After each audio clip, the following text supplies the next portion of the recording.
Last class में हमारे question 7 हो गए थे। अब देखते हैं हमारा क्वेश्चन नंबर 8 क्या कह रहा है। Question 8, if the temperature of tungsten filament is rise from 2000 kelvin to 2010 kelvin. Temperature है, टंगस्टन फिलामेंट है हमारे पास, ठीक है। उसका टेम्परेचर राइज होता है, मान लीजिए T1 था हमारे पास कितना, 2000 केल्विन। वो राइज हो गया तो कितना हो गया T2, 2010 केल्विन।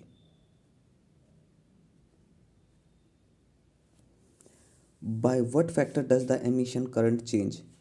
जो एमिशन करंट है वो किस फैक्टर से चेंज होगा। Work function of tungsten is 4.5 electron volt, ठीक है। वर्क फंक्शन 5 दे रखा है, 4.5 इलेक्ट्रॉन वोल्ट, ठीक है। हमें क्या बताना है, by what factor, by what factor does the emission current change, किस फैक्टर से हमारा एमिशन करंट चेंज होगा वो बताना है, ठीक है। तो यहाँ से अगर मैं देखता हूँ करंट आई किसके इक्वल था, रिचर्डसन इक्वेशन को देखता हूँ तो I is equal to A S T square e raise to power minus का 5/kT था, ठीक है। आई क्या था, करंट, ये क्या था, constant, S surface area, T temperature, phi हमारा क्या था, वर्क फंक्शन। तो अब हमें बताना करंट। तो अगर मैं निकालता हूँ, मेरे को निकालना है I2/I1, क्या बताना है, by what factor does the current, does the emission current change, तो मतलब I2/I1 निकालना है, ठीक है। हमारे पास I1 है, कितना है, अगर मैं I1 की बात करूँ तो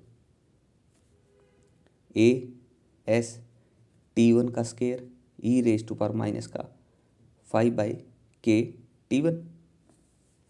अगर मैं same as it is I2 की बात करूँगा तो I2 कितना होगा मेरे पास,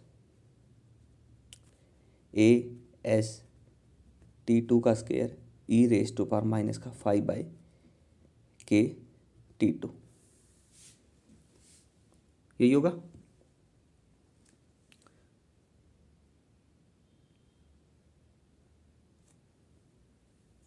उसके बाद अगर मैं यहाँ से बात करूँ I1/I2 की,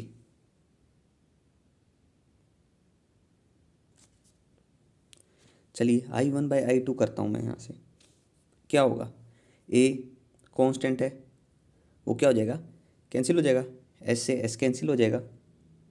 तो I1/I2 की अगर यहाँ से बात करूँ कितना बच गया, T1 का स्केयर डिवाइडेड बाई T2 का square E raise to power minus का 5/k T1, नीचे है ऊपर जाके प्लस का हो जाएगा, तो e raise to power minus minus नहीं प्लस 5/k T2, यही होगा। चलिए अब यहाँ से इसको मैं क्या लिख सकता हूँ, T1 का स्केयर बाई T2 का square E raise to power क्या लिख सकता हूँ, 5/k लिख लो, अंदर क्या हो जाएगा, 1/T2 माइनस 1/T1, हो गया। अब इससे आप डाटा सोल्व कर लोगे, करो सोल्व इसको। देखो यहाँ से मेरा क्या आ जाएगा, I1/I2, कैलकुलेशन करो साथ साथ ही और मेरे को बताओ T1 कितना, 2000 था, स्केयर कर दो इसका, करो साथ साथ कैलकुलेटर में, ये कितना है 2010 का स्केयर, करो इसको भी और डिवाइड करो दोनों को। ई फाई कितना है, वर्क फंक्शन 4.5 इलेक्ट्रॉन वोल्ट, तो इलेक्ट्रॉन की वैल्यू कितनी होती है, चार्ज 1.6 इंटू 10⁻⁻19 कूलम, मतलब इतनी वोल्ट हो गया, डिवाइडेड बाय बोल्ट्जमैन कांस्टेंट की वैल्यू क्या होती है, 1.38 इंटू 10⁻⁻23 स्केयर ब्रैकेट क्या है 1/T2, T2 कितना है 2010, माइनस का 1/2000 करो और कैलकुलेट इस डाटा को सारा को। मल्टीप्लिकेशन है, सिंपली कर लोगे मल्टीप्लाई। यहाँ से मल्टीप्लाई करोगे तो आपके पास क्या आएगा वो देखो अब।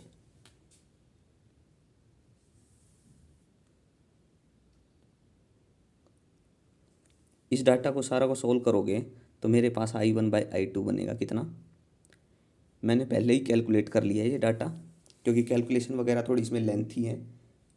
ठीक है, कहीं से कोई प्रॉब्लम आए कैलकुलेशन में तो आप कमेंट में पूछ लेना, कोई दिक्कत नहीं है।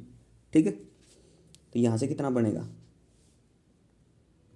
यहाँ से बनेगा, इसको डिवाइड करेंगे तो 0.99। ठीक है, मल्टीप्लाई इसकी कैलकुलेशन करो तो यहाँ से ई की पावर आ जाएगी -5.2 इंटू 0.025, उसको मल्टीप्लाई करके सोल्व करेंगे तो 0.878 बन जाएगा।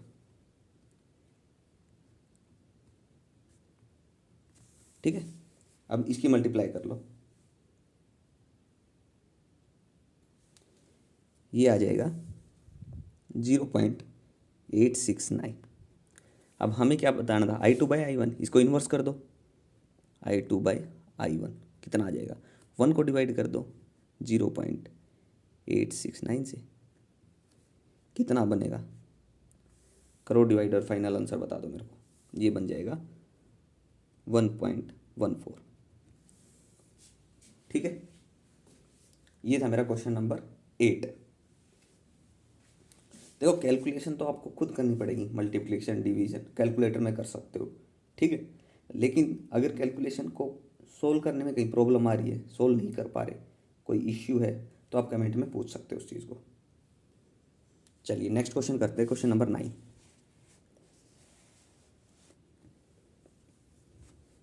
क्वेश्चन 9 में क्या कुछ गिवन है, सबसे पहले वही डाटा लिख लो। The constant A in the Richardson equation for tungsten is, for tungsten कितना है, ए दे रखा है 60 इंटू 10⁴, 60 इंटू 10⁴ एम्पियर पर मीटर स्क्वायर पर केल्विन का स्क्वायर। ठीक है, ए की वैल्यू है ये। The work function of tungsten is, मतलब फाई दे रखा है 4.5 इलेक्ट्रॉन वोल्ट। ठीक है, a tungsten cathode having a surface area S दे दिया आपको कितना, 2 इंटू 10⁻⁻5 मीटर स्क्वायर। यहाँ तक डाटा गिवन है। Is replaced by 624 watt electric heater, power दे दिया आपको 24 वाट। ठीक है, the work in study state, the heat radiated by the cathode equal the energy input by the heater and the temperature become constant. Assume that the cathode radiate like a black body. ठीक है, cathode radiate like a black body. Calculate the saturation current due to thermions. क्या निकालना है, saturation current, मतलब कि आपको I निकालना है। ठीक है, क्या निकालना है, I निकालना है। I लिख लो, I हमें फाइंड आउट करना है। आई हमें फाइंड आउट करना। आगे क्या गिवन है, टेक स्टीफन कांस्टेंट, क्या दे रखा है, स्टीफन कांस्टेंट मतलब सिग्मा दे रखा आपको 6 इंटू 10⁻⁸ वाट पर मीटर स्क्वायर पर केल्विन की पावर 4। ठीक है, सिग्मा दे। Assume that the thermions take only a small fraction of the heater supplied, मतलब ये डाटा अगर मेरे पास गिवन है, मेरे को ए गिवन है, फाई गिवन है, सरफेस एरिया गिवन है, पावर गिवन है और स्टीफन कांस्टेंट सिग्मा गिवन है। अगर ये सब डाटा मेरे को गिवन है तो आप क्या निकाल सकते हो, करंट निकाल सकते हो इस सब डाटा से यूज़ करके। क्या निकलेगा वो देखो। अब ऊपर लाइन बोली थी रिचर्डसन इक्वेशन, तो आई क्या होता था वहाँ, I is equal to any that's will be equal to A S T square e⁻⁵ ये होती थी। मेरे को आई निकालना है। ठीक है, क्या दे रखा है यहाँ से देखो, ए दे रखा है, ये रखा है, लिख लो जो गिवन है एक बार। चलो एक बार देख लेते हैं, फाई दे रखा है, के दे रखा है, टी, इसमें आपको क्या गिवन नहीं है, टी गिवन नहीं है। अगर मेरे पास टी होता तो मेरे पास आई आ जाता। तो अब कोई रिलेशन सोचो जहाँ से मैं टी निकाल सकूँ। अब देखो यहाँ पे स्टीफन कांस्टेंट दे रखा है, ठीक है। कांस्टेंट क्यों दिया है, कोई स्टीफन्स लॉ लगेगा। तो अगर मैं देखूँ स्टीफन्स लॉ क्या होता है, 11th क्लास के कुछ टॉपिक आपने किए होंगे, वहाँ कुछ रूल या कुछ फॉर्मूले यूज़ हुए होंगे ना, वो आप थोड़े रिमेंबर कर लेना। स्टीफन्स लॉ जिसमें पी पावर किसके इक्वल है, सिग्मा ए टी की पावर 4। पावर गिवन है कितनी, 24 वाट। सिग्मा कितना है, 6 × 10⁻⁻8। ठीक है। अगर मैं बात करूँ यहाँ से एरिया की, एरिया कितना है, 2 × 10⁻⁵ इंटू टी की पावर 4। मेरे को निकालना क्या है, मेरे को तो टी चाहिए। तो टी को इधर रखो, सारे को डिवाइड कर दो 24 से। 6 × 2 = 12, 12 × 2 = 24, 2 × 10⁻13। यही बनेगा। यहाँ से इसका टी स्केयर निकाल लूँ तो square root on both side, तो कितना आ जाएगा यहाँ से 47 × 10⁻6। ये बन जाएगा। क्यों निकाला है, इसलिए निकाला है ताकि मैं यहाँ डायरेक्ट टी स्केयर यूज़ कर लूँ। मेरे को टी चाहिए क्योंकि टी यहाँ पुट करना, तो इसका स्केयर रूट करो तो टी कितना आ जाएगा यहाँ से, नियरली आएगा मेरे पास 214.2, इतना केल्विन के आसपास। ठीक है, आ गया क्लियर, सॉरी हो गया clear. Stefan's law P = sigma A T की पावर 4, यहाँ से आप टी निकाल लोगे। मेरे को टी चाहिए क्योंकि रिलेशन देखो ऊपर I = a/t²e⁻⁵ ठीक है। अब देखो मेरे को क्या रिलेशन यूज़ करना है, ये यूज़ करना था। टी आ गया मेरे पास, ए आ गया, एस आ गया, लेकिन ये अगर ये वैल्यू मेरे को डायरेक्ट मिल जाए तो मैं डायरेक्ट यूज़ कर लेता हूँ। तो सबसे पहले निकाल लेता हूँ मैं यहाँ से 5/kt, ताकि डायरेक्ट वैल्यू सोल्व कर पाऊँ। 5 की वैल्यू क्या है आपके पास, 4.5, 4.5 × 1.6 × 10⁻⁻90। बोल्ट्जमैन कांस्टेंट KB की वैल्यू क्या है, 1.38 × 10⁻23।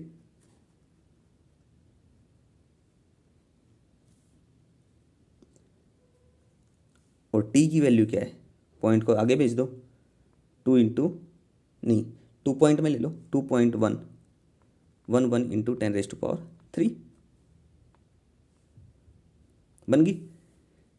यहाँ से अगर इन सब को कैंसिल करूँ तो 10 बचेगा, ऊपर आ जाएगा। ठीक है, तो 5/kt किसके इक्वल आ जाएगा, मल्टीप्लाई करके इसको डिवाइड करके मेरे को फाइनल बताओ कितना आएगा। ये आएगा 7.2 के आसपास, और 10 इसके साथ मल्टीप्लाई में हो जाएगा तो 72 हो जाएगा।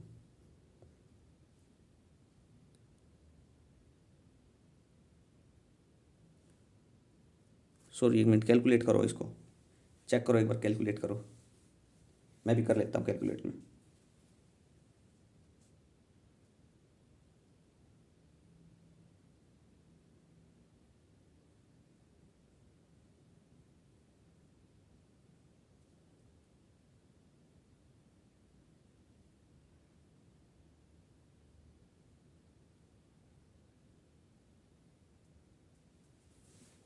ये आएगा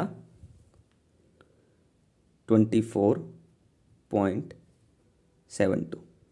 ई की पावर 24.72 करेंगे तो 1/e की पावर सोल्व कर लो। अब यहाँ से इसकी वैल्यू निकाल लो, क्या लिखेंगे इसको, ई की पावर माइनस का 24.72।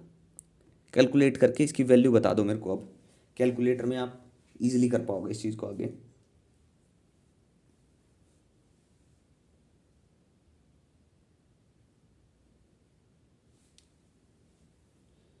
ये आ जाएगी मेरे पास 0.182 × 10⁻⁻10। ठीक है, क्रॉस चेक करना, मेरे को बताना कमेंट में कोई गड़बड़ हो तो, कैलकुलेशन वगैरह में थोड़ी गड़बड़ हो जाए बाय चांस, आप कंसेप्ट पे फोकस करना। तो ई की पावर आपको पता चल गई। तो हमें निकालना क्या था, आई निकालना था। तो आई को एज इट इज़ लिखो, ए की वैल्यू क्या है 60 इंटू 10⁻⁴। एस की वैल्यू क्या थी 2 इंटू 10⁻⁻5, यही थी। और टी स्केयर की वैल्यू क्या थी,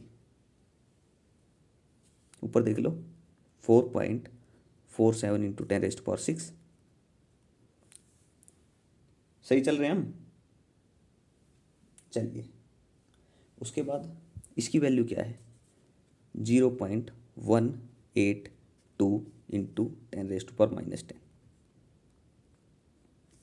यहाँ से आई कितना आ गया मेरा, इसको इसको इसको मल्टीप्लाई करके बताओ फटाफट कितना बनेगा। ये बन गया मेरा 53.64 इंटू 10⁻⁶, और एक मल्टीप्लाई करना मेरा रह गया ये 0.182 इंटू 10⁻⁻10। ठीक है, इसको मल्टीप्लाई करके सोल्व करके मेरे को फाइनल आंसर बता दो। यहाँ से आई आएगा मेरा नियरली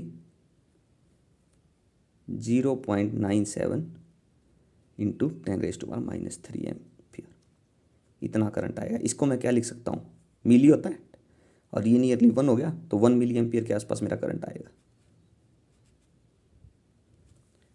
ठीक है, कितना करंट आएगा 1 मिली एम्पियर। देखो इसमें करना क्या था, आपको रिचर्डसन दुश्मन इक्वेशन का यूज़ करना था, ए S T square e rest पर माइनस का 5/kT। तो यहाँ से अगर मैं देखूँ तो मेरे पास टी नहीं था, लेकिन आपको कांस्टेंट दे रखा था स्टीफन कांस्टेंट। तो स्टीफन्स लॉ लगाओ, P is equal to sigma A T की पावर 4, वहाँ से टी निकल जाएगा, टी की वैल्यू पुट करके कैलकुलेशन कर लो। ये था मेरा क्वेश्चन सिर्फ। ठीक है, चलिए नेक्स्ट पे बात करते हैं, क्वेश्चन नंबर 10 पे।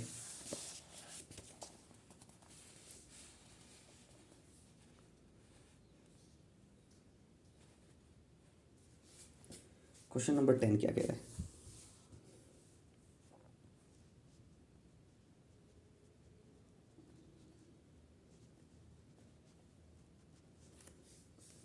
दिख रहा होगा सब। तो देखो question number 10, a plate current of 10 milli ampere. कितना है प्लेट करंट 10 मिली एम्पियर,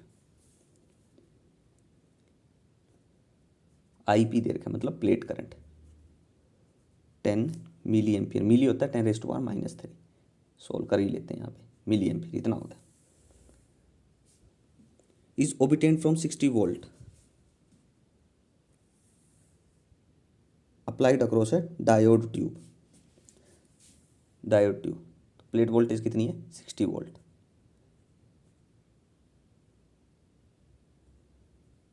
ठीक है, 60 वोल्ट, आपके पास प्लेट करंट है, प्लेट वोल्टेज है, across a diode tube. Assume that Langmuir Child equation, क्या रहे लैंगम्यूर चाइल्ड इक्वेशन क्या होती है वो भी दे रखी है, वैसे तो आपको याद होनी चाहिए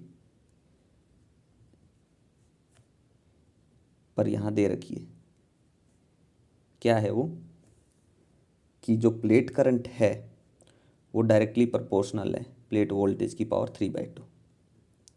यहाँ से अगर मैं प्रोपोर्शनलिटी कांस्टेंट हटाऊंगा तो कांस्टेंट आएगा, I P is equal to K V P की पावर 3/2, ये बन गई। ठीक है, what will be the current if the plate voltage is 70 volt. क्या होगा, नहीं सॉरी पिछला, ये to hold find the dynamic resistance R P in this operating condition. इस कंडीशन में डायनेमिक रेजिस्टेंस बताओ। तो सबसे पहले आपको क्या पता होना चाहिए, डायनेमिक रेजिस्टेंस पता होना चाहिए क्या होता है, उसका रिलेशन ध्यान करो अगर आपने थ्योरी अच्छे से पढ़ी है तो। डायनेमिक रेजिस्टेंस देखो V is equal to I R होता है, ओम्स लॉ देखें तो। यहाँ से रेजिस्टेंस की अगर मैं बात करूँ तो कितना होगा V/I। ठीक है, यहाँ से इतना ध्यान रखो, डायनेमिक जो रेजिस्टेंस है उसको स्मॉल आर पी से लिखेंगे प्लेट पे, तो आर पी किसके इक्वल होगा, मतलब रेजिस्टेंस ही है, ठीक है। वी बाई आई होता है, तो यहाँ चेंज इन वोल्टेज कर लेना, del V by del I, del V P by del I P. Plate पे बात कर रहे हैं ना, इसलिए मतलब कि आप इतना देंगे del V by del I होता है बस, ठीक। अब देखो यहाँ से आपको रिलेशन क्या बनाना है, आई पी आपको ये रिलेशन गिवन है, Langmuir Child equation, I P is equal to K V P की पावर 3/2। तो यहाँ से change in V P by change in I P ये बनाना है, बनाओ यहाँ से। यहाँ से अगर मैं डेरिवेटिव करता हूँ इसका, क्या आएगा, डेल आई पी के एज इट इज़, इसका डेरिवेटिव पावर आगे आ जाएगी 3/2, यही होगा, एक माइनस तो v की पावर 1/2 वी पी की power into del V P, बन गया ये। अब यहाँ से आप ये देखो, ये ठीक है, ये ठीक है, ये k को क्या करेंगे, ये कांस्टेंट है, तो ऊपर वाली इक्वेशन से k की वैल्यू निकालो, k किसके इक्वल होगा, इस इक्वेशन से देखो, k is equal to I P by V P की power 3/2, I P by V P की पावर 3/2 ये होगा। इसको यहाँ पुट कर दो, तो चेंज इन आई पी किसके इक्वल होगा, आई पी वी पी की पावर 3/2 इंटू 3/2, यहाँ वी पी की power 1/2 change in V P. यहाँ से जो कैंसिल होता है उसको कैंसिल कर दो, जो बचता है उसको रख लो, कितना बचेगा, आई पी हाफ 3/2, कितना बच गया वी पी, यहाँ से कितना बच गया 3/2 चेंज इन वी पी। अब यहाँ से देखो ऊपर डायनेमिक रेजिस्टेंस किसके इक्वल है, change in V P by change in I P, तो change in V P by change in I P, इसको नीचे ले आएंगे बन जाएगी, इसको इधर भेज दो बाकी को, तो यहाँ से क्या बचेगा, change in V P by change in I P किसके इक्वल होगा, we P by I P, sorry I P या मल्टीप्लाई 2/3, ठीक है। तो इट इम्प्लाइज दैट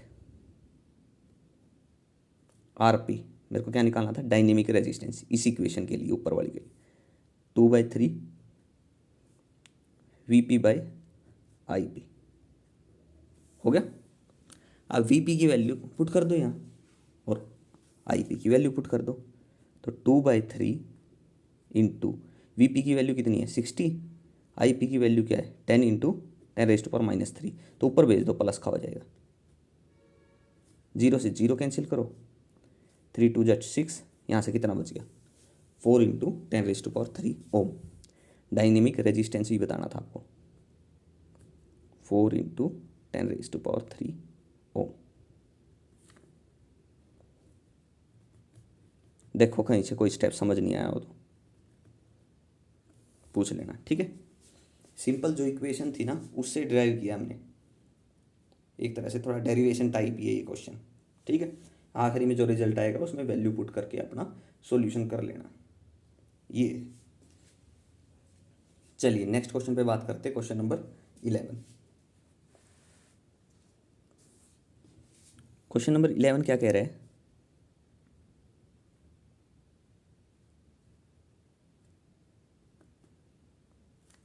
देखो the plate current in a diode is 20 milliampere, plate current diode में plate current कितना है 20 मिली एम्पियर है, 20 milliampere. When the plate voltage is 50 volt और 60 volt, plate voltage is 50 volt हो और अन्यथा 60 volt हो, तो मतलब कि प्लेट वोल्टेज 50 वोल्ट है या 60 वोल्ट है, लेकिन प्लेट नहीं वोल्टेज की बात कर रहा हूँ, तो करंट कितना हो रहा है, प्लेट 20 मिली एम्पियर ही रह रहा है, 50 हो या 60 हो। तो what will be the current if the plate voltage is 70 volt, अगर प्लेट वोल्टेज अगर 70 वोल्ट होगी तो प्लेट करंट कितना होगा। तो आपने क्या देखा यहाँ से कि चाहे 50 वोल्ट हो चाहे 60 वोल्ट हो, प्लेट करंट कितना है, 20 एम्पियर है, मिली एम्पियर है। इसका मतलब क्या है, ये सैचुरेशन करंट है, मतलब पीक करंट है।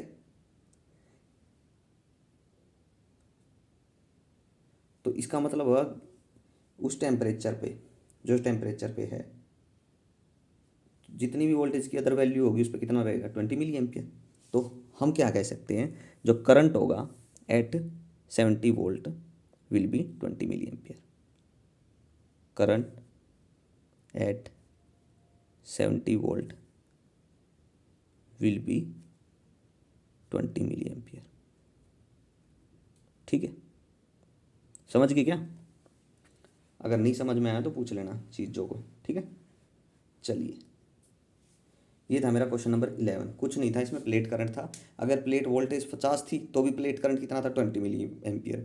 60 थी तो भी कितना था, 20 मिली एम्पियर। मतलब कि सैचुरेशन करंट है, ये सैचुरेशन करंट है गिवन टेम्परेचर पे। तो मतलब जो प्लेट करंट है अदर वैल्यूज जो होगी वोल्टेज पे वो कितना रहेगा, 20 मिली एम्पियर। ठीक है, तो 70 वोल्ट पे हमारा कितना हो जाएगा, 20 मिली एम्पियर ही हो जाएगा। चलिए नेक्स्ट पे बात करते हैं क्वेश्चन नंबर 12 पे।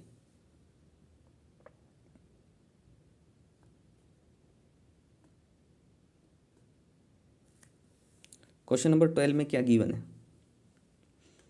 The power delivered in the plate circuit of a diode is 1 watt. Power कितनी है, 1 वाट।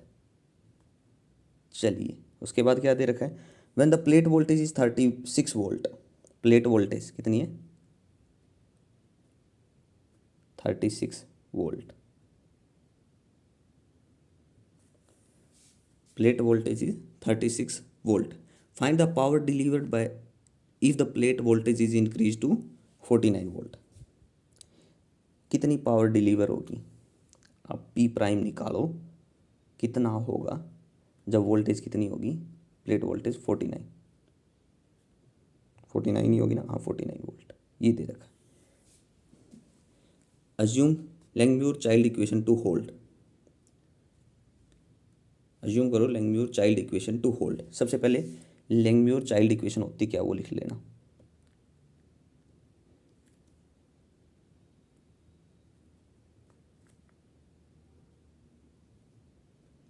स्पीड थोड़ी ही राइटिंग में स्लो हो सकती है। क्या होगी, आई पी प्रोपोर्शनल होगा किसके, वी पी की पावर 3/2। ये प्रोपोर्शनलिटी साइन हटाएंगे तो क्या आ जाएगा, के आ जाएगा। तो आई पी किसके इक्वल हो गया, के वी पी की पावर 3/2। हमने अज्यूम करना लैंगम्यूर चाइल्ड इक्वेशन टू होल्ड। तो चलिए सबसे पहले हम पावर की बात करते हैं। यहाँ से पावर क्या होती है, P is equal to V I होता है।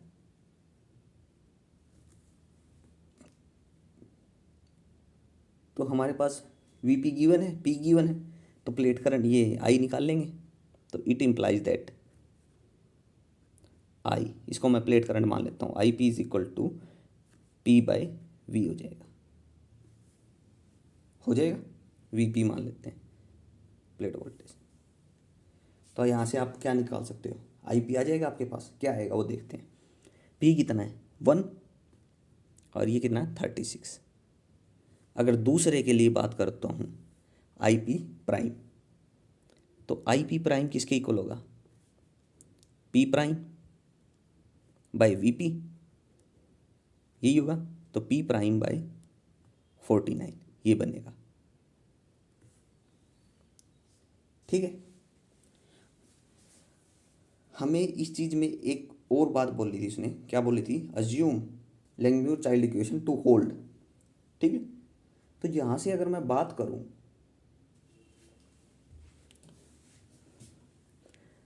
अगर मैं लैंगम्यूर चाइल्ड इक्वेशन को होल्ड करवाऊँ, मतलब आई उसका यूज़ करूँ, आई P by I P prime दोनों को डिवाइड करता हूँ, तो क्या आएगा, के कैंसिल हो जाएगा, एक के लिए आ जाएगा वी पी की पावर 3/2, और यहाँ पे भी वी पी की पावर 3/2। अगर प्राइम है तो प्राइम यूज़ कर लेना। ठीक है, तो यहाँ से कितना बनेगा, एक के लिए कितनी थी 36, हाँ, और एक के लिए कितनी थी 49। इसकी पावर 3/2। हमें निकालना क्या है, हमें निकालना पी प्राइम। अगर पी प्राइम तब निकलेगा जब आई पी प्राइम होगा हमारे पास। तो आई पी प्राइम निकाल रहे हैं हम इस रिलेशन का यूज़ करके, जो उसने बोला था लेकिन चाइल्ड इक्वेशन होल्ड कर रही है। ठीक है, तो आई पी की वैल्यू कितनी है, 1/36 थी, तो लिख दो 1/36 आई पी प्राइम। यहाँ से सोल्व करो, 36/49 की पावर 3/2 कितना बनेगा।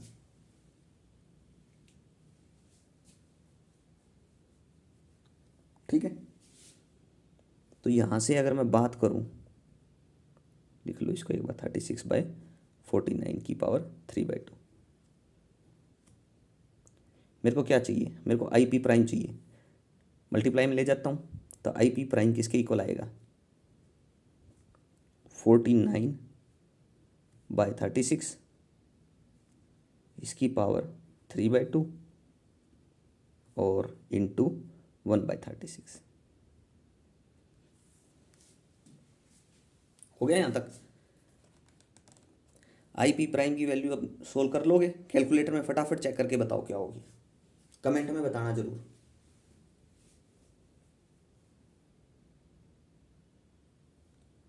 इसको कैलकुलेट करते हैं हम जब, तो आई पी प्राइम की वैल्यू क्या आती है, 0.0441 ये निकलती है मेरे पास। मेरे को क्या चाहिए था, पी प्राइम निकालना था, P is equal to V I होता है। ठीक है, यहाँ लिखता हूँ मैं अब, मेरे को क्या चाहिए, मेरे को पी प्राइम चाहिए था, किसके इक्वल होगा, P is equal to V I होता है, तो मतलब V prime I P prime यही वैल्यू होंगी। तो P prime that's will be equal to V P prime कितना है 49 और आई पी प्राइम कितना है 0.0441। देखो यही आएगा।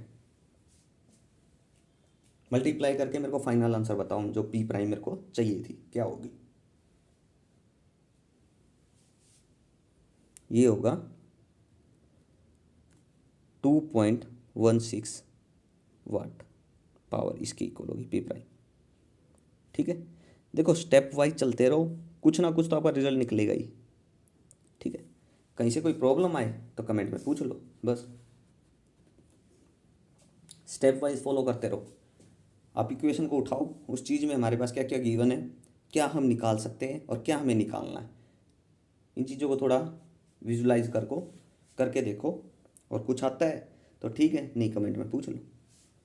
मैं ये नहीं कहता कि पूरा क्वेश्चन आप वीडियो से देखो, कोशिश करो हिंट लो यहाँ से और अपने आप ट्राई करो। ठीक है, चलिए नेक्स्ट क्वेश्चन पे बात करते हैं। क्वेश्चन 12 हो गया हमारा।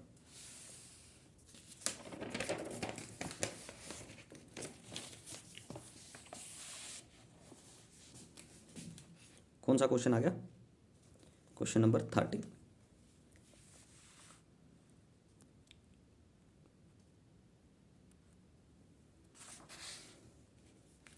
क्वेश्चन नंबर 13 देखते हैं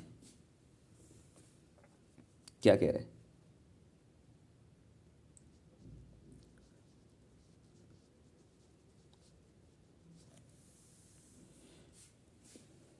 क्वेश्चन नंबर 13 है, अ ट्रायोड वाल्व, एक ट्रायोड वाल्व है,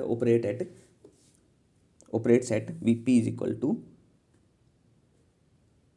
225 वोल्ट। ठीक है, देखो ट्रायोड डायोड में बात करते, दो टर्मिनल पे बात कर रहे थे। ठीक है, ट्रायोड है 3 टर्मिनल, जिसमें हमारा क्या होगा, गेट वोल्टेज भी होगी। ठीक है, प्लेट वोल्टेज, गेट वोल्टेज ये होंगी। ठीक है, तो यहाँ से वीपी दे रखा है, बाकी आप थ्योरी में चेक कर सकते हो, ना समझ में आए तो कमेंट में पूछ सकते हो। वीपी वीजी किसके इक्वल दे रखी इसमें, -0.5 वोल्ट। द प्लेट करंट जो है remains unchange if the plate voltage is increase to 250 volt. ये थी, बाद में क्या हो गया, प्लेट वोल्टेज क्या होगी, इंक्रीज होगी, कितनी गई 250 वोल्ट। ठीक है, इससे क्या इफेक्ट हुआ है वो देखो। द प्लेट करंट जो है remains unchange if the plate voltage is increase to 250 and the grid voltage is decrease to V G क्या होगी, डिक्रीज होगी। कितनी, ये इंक्रीज हुई है, ये डिक्रीज होगी। कितनी, कितने पे आ गई, -2.5 वोल्ट। कितना आ गया, -2.5 वोल्ट। तो यहाँ से क्या हुआ वो देखो, हमें क्या निकालना, calculate the amplification factor, mu निकालना है। क्या निकालना है, एम्प्लीफिकेशन फैक्टर, मतलब कि म्यू निकालना है। यहाँ से आप निकाल सकते हो म्यू। चलिए देखते हैं, ट्राई करते हैं। हमें निकालना क्या है वो लिख लेते हैं म्यू। म्यू मेरे को निकालना है, mu is the amplification factor. अब यहाँ से हम देखते हैं ट्रायोड में हमारा करंट की, प्लेट करंट का रिलेशन क्या होता है, आईपी। डायोड में क्या होता था, आईपी प्रोपोर्शनल टू वीपी की पावर 3/2। ठीक है, लेकिन यहाँ पे गेट वोल्टेज और एक्स्ट्रा आ रहा है। ठीक है, और एम्प्लीफिकेशन फैक्टर भी है। तो यहाँ पे क्या होगा, आईपी प्रोपोर्शनल होता था वीपी की पावर 3/2, प्रोपोर्शनल होगा VP plus mu amplification factor into gate voltage, इसकी पावर 3/2 ये होगी। ठीक है, आईपी किसके होगा, वीपी प्लस म्यू वीजी की पावर 3/2। प्रोपोर्शनलिटी साइन हटाएंगे तो क्या आ जाएगा, वही सेम के आ जाएगा, एक constant K of VP plus mu VG की पावर 3/2। ठीक है, चलो फिर आगे देखते हैं। हमें निकालना क्या है, म्यू निकालना है मेरे को। अब देखो, मैं मान लेता हूँ ये मेरा फर्स्ट था, ये फर्स्ट केस था। ठीक है, ये मेरा सेकंड केस था। इक्वेशन मत मानो इसको, देखो ये फर्स्ट केस में थी, ये मेरी सेकंड केस में थी।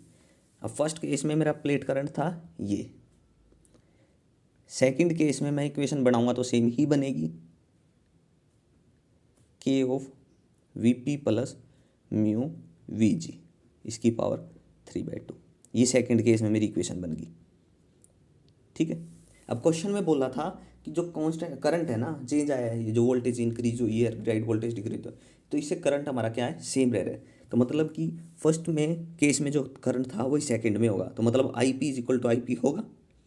तो दोनों इक्वेशन को इक्वेट करते हैं तो हमारा क्या बनेगा, K of V P plus mu V G की power 3/2 that's will be equal to K of V P plus mu V G की पावर 3/2। बस ये ध्यान रखना, ये मत समझ लेना ये वी पी सेम है तो ये इक्वल है, नहीं ये इक्वल नहीं है। ठीक है, आप चाहे इसको प्राइम में लिख लेना, ये प्राइम में, सेकंड वाले को प्राइम में यूज़ कर लेना। तो यहाँ से के कैंसिल हो गया, क्या बच गया, we P plus mu V G की पावर 3/2। यहाँ से क्या बच गया, we P plus mu V G की पावर 3/2। हो गया यहाँ तक। पावर से पावर भी कैंसिल कर देते हैं आप चाहे, तो V G plus mu V, ये वी पी था, ये वी पी है यहाँ पे। ठीक है, that's will be equal to V P plus mu V G. अब फर्स्ट केस में क्या था वो लिख लो, वी पी कितना था 225 लिख दो, प्लस म्यू वी जी कितना माइनस का 0.5 that's will be equal to V P कितना 250 प्लस म्यू और वी कितना था माइनस का 2.5।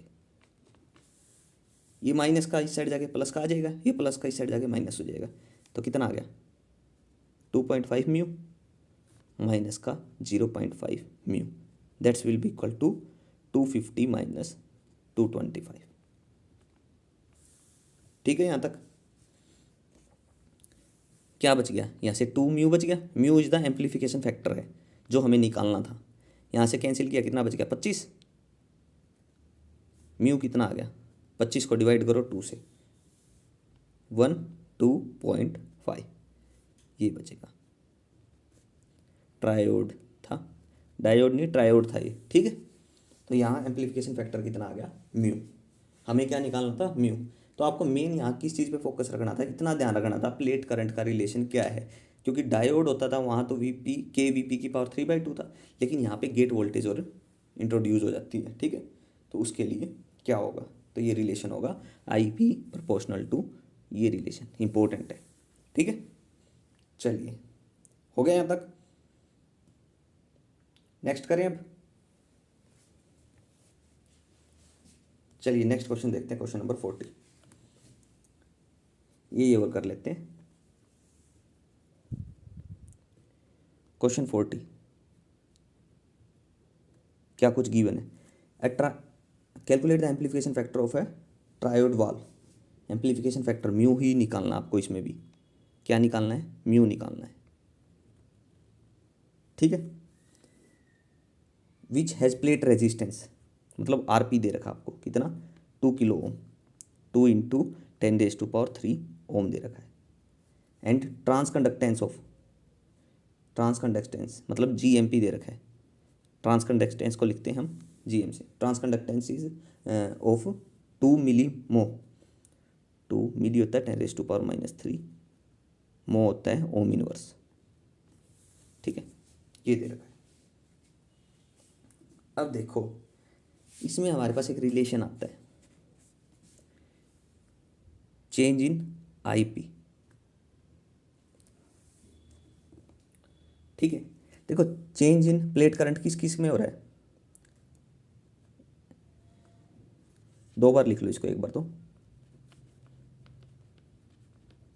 पूरा डेरिवेशन आप चेक कर सकते हो कैसे आया है, ठीक है। मैं थोड़ा हिंट दे रहा हूँ, देखो इसमें एक प्लेट वोल्टेज है, एक ग्राइड वोल्टेज है, तो उसके कारण दोनों का इफेक्ट होगा। तो इसको मैं डिवाइड कर देता हूँ प्लेट वोल्टेज से, इसको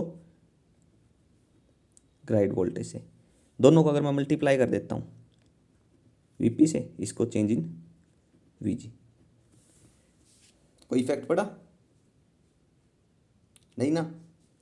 तो अब देखो यहाँ से चेंज इन आईपी, क्योंकि इसका पूरा डेरिवेशन आप थोड़ा पीछे जाके चेक कर सकते हो, ठीक है। इतना ध्यान रखो, यहाँ पे 2 टर्म इंट्रोड्यूस हुई है, वहाँ वोल्टेज 1 थी, तो यहाँ से डायनेमिक रेजिस्टेंस सीधा आ जाता था। देखो एक बार इसको ही देख लो, मैं बाद में बताता हूँ इस चीज़ को। Change in IP, change in VP bye change in IP क्या होता था, डायनेमिक रेजिस्टेंस था। इस बार उल्टा है, तो क्या हो जाएगा, रेशियो में हो जाएगा, 1/RP बन जाएगा, डायनेमिक रेजिस्टेंस बन गया change in VP, plus change in I by change in VG क्या होगा, ये होगा GM transconductance into change in VG. ये मेरा मेन रिलेशन यहाँ से बना है, ठीक है। इंपॉर्टेंट है काफ़ी ये भी चीज़ें, पूरा डेरिवेशन आप पीछे चेक कर सकते हो, ठीक है। इतना ध्यान रखो, यहाँ 2 टर्म थी, एक तो प्लेट वोल्टेज थी, एक ग्राइड वोल्टेज थी, तो 2 है, तो चेंज इन आईपी प्लस चेंज इन आईपी करो, उसको उसी टर्म से मल्टीप्लाई डिवाइड कर रहे हैं दोनों में, गेट वोल्टेज से और प्लेट वोल्टेज से, तो कोई इफेक्ट नहीं पड़ेगा, ठीक है। तो हमें निकालना है म्यू, ठीक है, म्यू तक पहुंचना है हमें फाइनल। देखो सबसे पहले हमारे पास आईपी क्या था ट्रायोड में, K of VP plus mu VG की पावर 3/2, यही था। अगर मैं कह देता हूँ प्लेट करंट अगर मेरा 0 है,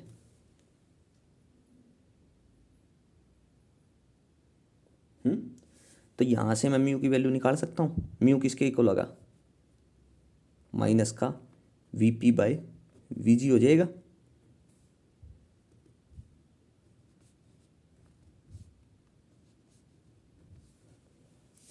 सॉरी, ठीक है। आईपी का रिलेशन क्या था, ट्रांसकंडक्टर के वीपी प्लस म्यू वीजी की पावर 3/2। यहाँ से आईपी अगर मैं 0 है तो पावर करेंगे दोनों का, ये 0 के इक्वल ही, वीपी प्लस म्यू वीजी को 0 के इक्वल पुट कर दो, म्यू की वैल्यू निकाल लो, ठीक है। म्यू आ गया माइनस वीपी बाय वीजी। अब मेरे पास क्या होना चाहिए,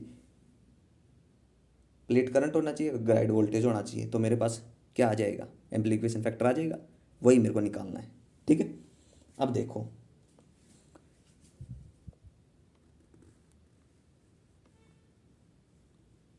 ऊपर वाले रिलेशन में चले जाओ एक बार, इसी में, इसको एक बार यहीं छोड़ दो। इसमें देखो अगर मैं क्या कहता हूँ, चेंज इन आईपी अगर मेरा 0 है, इस रिलेशन में देखता हूँ, if change in plate current अगर मेरा जीरो है तो क्या होगा, ये चीज़ जीरो के इक्वल हो जाएगी। तो यहाँ से क्या निकलेगा मेरा, देन प्लस का माइनस का भाग में है गुणा में, तो यहाँ से कितना बनेगा, माइनस का change in V P by change in V G किसके इक्वल आ जाएगा, R P into G M हो जाएगा,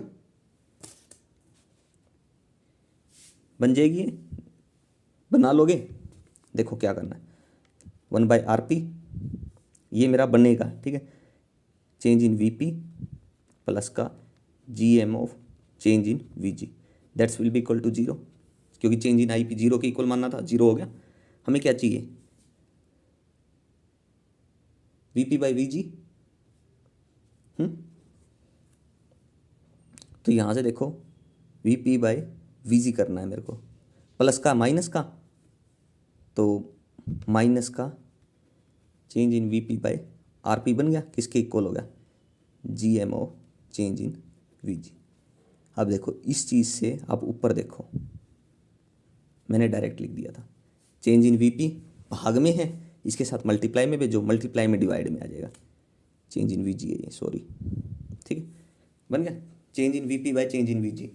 तो यहाँ से मैं क्या कह सकता हूँ, यहाँ change plate voltage grid voltage क्या होता था, ये एम्पलीफिकेशन फैक्टर, तो म्यू किसके इक्वल आ गया यहाँ से, GM मतलब RP इंटू GM किसके इक्वल होगा, हमारा एम्पलीफिकेशन फैक्टर म्यू के इक्वल होगा। मैंने ये सारा डिराइव करवाया है, अगर आपको रिलेशन याद है तो आप डायरेक्ट पुट करो, mu is equal to RP into GM। RP की वैल्यू कितनी दे रखी है आपको, 2 इंटू 10⁻³ और GM की वैल्यू कितनी दे रखी है, 2 इंटू 10⁻⁻3। ठीक है, तो एम्पलीफिकेशन फैक्टर म्यू कितना आ जाएगा, 4 आ जाएगा। ठीक है, हमें निकालना क्या था, एम्पलीफिकेशन फैक्टर म्यू चाहिए था मेरे को। म्यू क्या होता है, RP इंटू GM, मल्टीप्लाई कर दो, सिंपल ये था फॉर्मूला, क्वेश्चन का आंसर आ जाता। ये सारा जितना करवाया है मैंने, ये थोड़ा डिराइव करवाया, पीछे रिलेशन है डिराइव में, ठीक है, ये सीधा उठाया मैंने यहाँ से एक, क्योंकि सारा डिराइव करना मुश्किल है, पूरा डेरिवेशन थोड़ी कर रहे हैं हम। ठीक है, थोड़ी एक दो चीज़ें कंसेप्ट आप याद रखोगे तो अच्छा रहेगा। अगर डायरेक्ट फार्मूला याद है, मेरे हिसाब से फार्मूला की जाए ये 2 स्टेप याद कर लो, ये 2 रिलेशन, एक एक 2, ये 2 रिलेशन अगर याद है तो हर एक चीज़ आप डिराइव कर पाओगे। ठीक है, चलिए, ये था मेरा क्वेश्चन नंबर, सॉरी 40 लिख दिया है, 14 था ये, क्वेश्चन नंबर 14। ठीक है, क्वेश्चन नंबर 14 था ये। ठीक है, तो क्वेश्चन नंबर 14 तक हो गए हैं, नेक्स्ट क्वेश्चन हम नेक्स्ट लेक्चर में देखते हैं। ठीक है, आज के लिए इतना ही काफ़ी है। Okay, thank you.